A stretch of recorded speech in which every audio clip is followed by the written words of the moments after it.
Bugün hekayəyə yox, şikayətlə gəlmişəm. Mən bir şeyi başa düşə bilmirəm. Hansı ki, bu plastik paketlər ekoloji cəhətdən ödənişli oldu. Əvəzindən də bizdən kağız torbalar keçməyimizi istədilər. Bura qədər okeydir, heç bir problem yoxdur.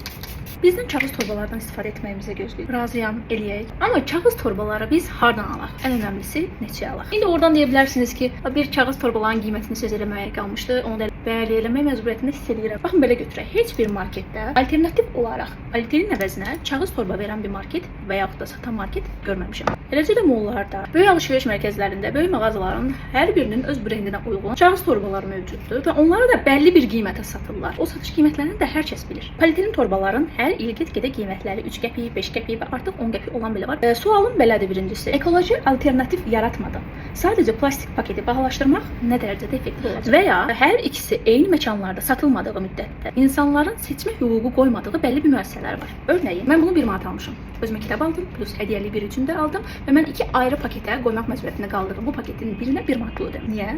Okey, razıyam sizlə. 1 manata sata da bilərsiniz, müştərilərinizə göstərə bilərsiniz. Amma mən sizdən bu paketi 1 manat almaq məcburiyyətində deyil. Çünki sizin alternativiniz olmadığı müddətcə ki, mən alternativ də soruşdum. Bunları bu qiymətə satmağınız nə dərəcədə düzgündür və bu tək kitab evimdən qaynaqlanmır. Bunu böyük mollarda da görə bilərik, bunu başqa bir məkanlarda da görə bilərik. Yəni siz hər il istədiyiniz kağız torbaları qiymətini qaldıra bilərsiniz. Yəni heç bir söz deyə bilmirəm, amma sizin alternativiniz olmalıdır. Biz vətəndaşları polietilin sağlafandan imtina etməyimizi istəyirsinizsə, alternativlər bu dərəcədə qiymət artımı ilə olmamalıdır deyə düşünürəm. Necə mənim şəxsi fikrimdir. Gələcəyinə əminəm ki, bu qiymətlər yenə artacaq. Yəni deməm o ki, hər bir yerdə bir müəssisə alternativi olmadan bir paket satırsa, polietilin sağlafan və yaxud da kağızdan yaradılmış bir torba, sənin alternativin yoxdursa, əlində olan kağız paketi hədsiz bir dərəcədə qiymətə satırsanız, cib dostu müəssisə sayılmır deyə düşünürəm. Bizim marketlərdə də, alış-veriş mərkəzlərimizdə də torbalarla bağlı bir əncam çəkilsin. Normal olaraq mən bir paltar alıramsa, bir kitab alıramsa, bunu başımda aparmalı deyiləm. Bir paket almalıyam. Amma bunu o qiymətə almalıyam mı? Bax, orası sual. İndi siz Allah haqsızamsa, deyin haqlısan.